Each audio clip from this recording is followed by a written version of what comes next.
जय माता की। कैसे हैं आप सब? आप सबका स्वागत है मेरे इस यूट्यूब चैनल पर। अगर आप मेरे चैनल पर नए हैं तो जल्दी से चैनल को सब्सक्राइब कीजिए, बेल आइकन दबाइए ताकि हमारे द्वारा अपलोड की गई हर वीडियो की नोटिफिकेशन आपको मिल सके। आज का जो टॉपिक है ये विशेष रूप से डिमांड पर बनाया गया है। बहुत से मैसेज व्हाट्सएप पर आ रहे थे नपुंसकता को लेकर कि ये कैसे ठीक होगी। दवाइयाँ खाते हैं, मेडिसिन खाते हैं, लेकिन लाभ प्राप्त नहीं हो रहा।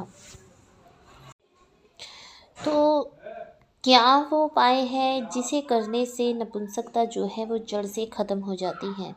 देखिए, मैं कोई डॉक्टर तो नहीं हूँ जो आपको कोई मेडिसिन बता सकूँ, ठीक है? तो मैं आपको वेदों पुराणों में जो वर्णित हैं उसी उपाय के बारे में बता सकती हूँ। और ये उपाय इतना कारगर है कि अगर आप करेंगे आपके मन को भी शांति मिलेगी, संतुष्टि मिलेगी और आपकी जो ये समस्या है उससे भी छुटकारा आपका हो जाएगा। ठीक है, तो देखिए, सबसे पहले तो बात करते हैं कि नपुंसकता का कारण क्या है। जब सही से आचरण नहीं किया जाता है तो उसकी वजह से नपुंसकता आ जाती है। लेकिन आजकल का जो खान पान है वो भी नपुंसकता का कारण बन रहा है।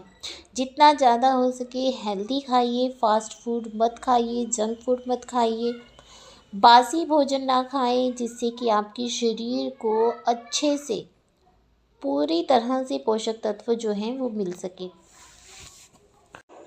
हार्मोन्स जो हैं वो बैलेंस नहीं रहते, जिसकी वजह से भी नपुंसकता व्यक्ति में आ जाती है।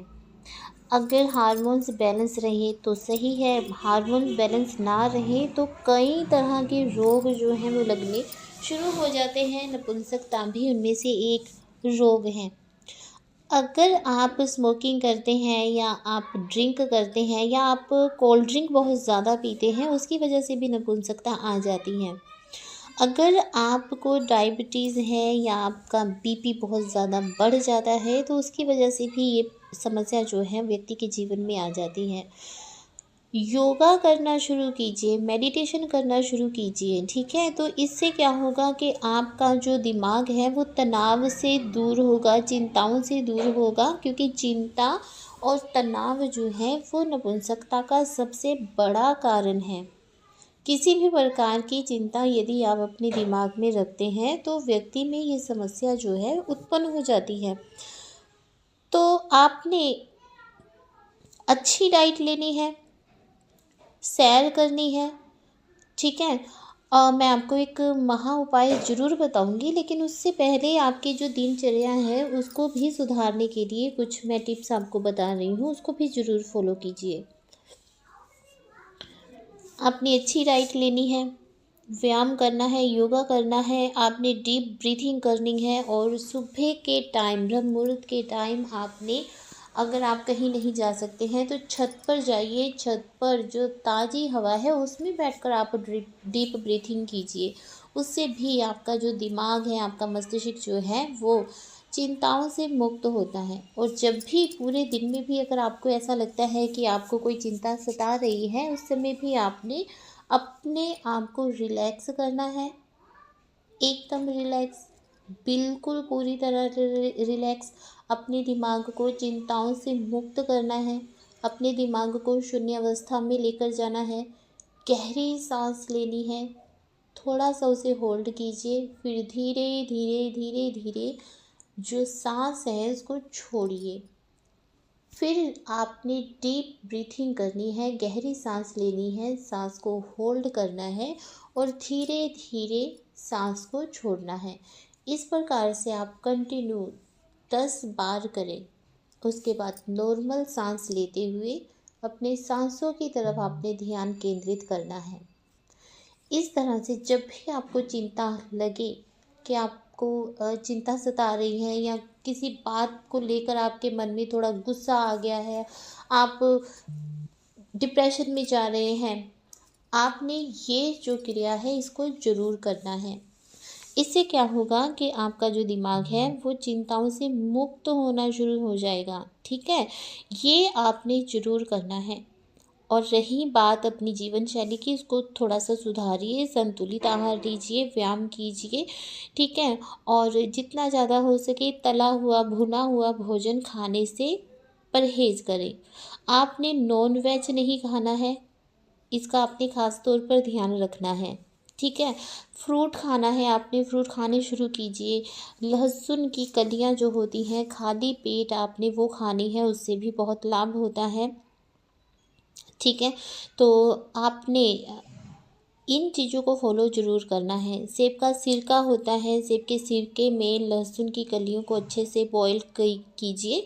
बॉईल करने के बाद उसमें आप शहद डालिए और उसकी दवाई बनाकर आपने उसको भी लेना है, उससे भी आपको बहुत ज़्यादा लाभ होगा, ठीक है। तो अब हम बात करते हैं उपाय की। ये मैंने आपको एक आयुर्वेदिक दवाई तो बताई है, अगर आप बना सकते हैं तो बना लीजिए, बहुत ज़्यादा आपको इससे लाभ होगा। ठीक है, तो अब आपने क्या करना है, देखिए एक तो आपने दिन में सोना नहीं है, जितना ज़्यादा हो सके दिन में सोना अवॉइड कीजिए। रात को आपने समय पर सोना है और सुबह आपने जल्दी उठना है, सूर्योदय से पहले उठना है। अपनी छत पर जाके डीप ब्रीथिंग करनी है, या आप किसी पार्क में भी जा सकते हैं, ठीक है। उसके बाद घर आइए, नहा धोकर आपने अच्छे से तैयार होकर आपने शिव मंदिर में जाना है, ठीक है। आपने अभिषेक, शिवलिंग का अभिषेक करना है। शिवलिंग का अभिषेक आपने किससे करना है, घी से। घी से अगर आप शिवलिंग का अभिषेक करते हैं तो उससे व्यक्ति की नपुंसकता जो है वो जड़ से ख़त्म हो जाती है। ऐसा मैं नहीं कह रही हूँ, ऐसा शिव पुराण में लिखा हुआ आपको मिल जाएगा। आप शिव पुराण पढ़िए, उसमें लिखा हुआ है कि यदि कोई व्यक्ति लगातार घी के साथ शिवलिंग का अभिषेक करता है तो उस व्यक्ति की नपुंसकता जड़ से ख़त्म हो जाती है। अगर आप पढ़ेंगे तो उसमें ये लिखा हुआ पाएंगे, तो इसको नोट कर लीजिए अच्छे से। अगर आपको कोई समस्या लग रही है तो आप इस महा उपाय को जरूर करिए। इस उपाय को करने से धीरे धीरे, देखिए एकदम से तो कभी कुछ नहीं हो पाता है, ठीक है ना। तो जब आप करना शुरू करेंगे अपने मन में आपने पूरी आस्था विश्वास के साथ ही ये उपाय करना है, क्योंकि उपाय कोई है जो वो तभी कार्य करता है जब आपको उस उपाय पर पूरा यकीन हो। अगर आप यकीन नहीं करते हैं, सिर्फ आजमाने के लिए उपाय कर रहे हैं, तो कभी भी उस उपाय का लाभ आपको होने वाला नहीं है।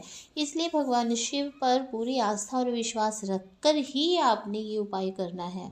जब आप ये उपाय करें, पूरी मन में आस्था और विश्वास होना चाहिए कि हाँ, नपुंसकता जो है भगवान शिव की अपार कृपा से बिल्कुल ठीक हो जाएगी और एक आप हेल्दी वैवाहिक जीवन व्यतीत करेंगे, ठीक है। इस प्रकार से अपने मन में सोच कर जो घी से अभिषेक करना है, ठीक है। महामृत्युंजय मंत्र का जाप करते हुए अभिषेक कीजिए, ठीक है, तो उससे आपको बहुत ज़्यादा लाभ होगा। ये आज का महा उपाय था, और भी आगे आपको वेदों पुराणों में वर्णित उपाय जो है समय समय पर बताती रहूँगी।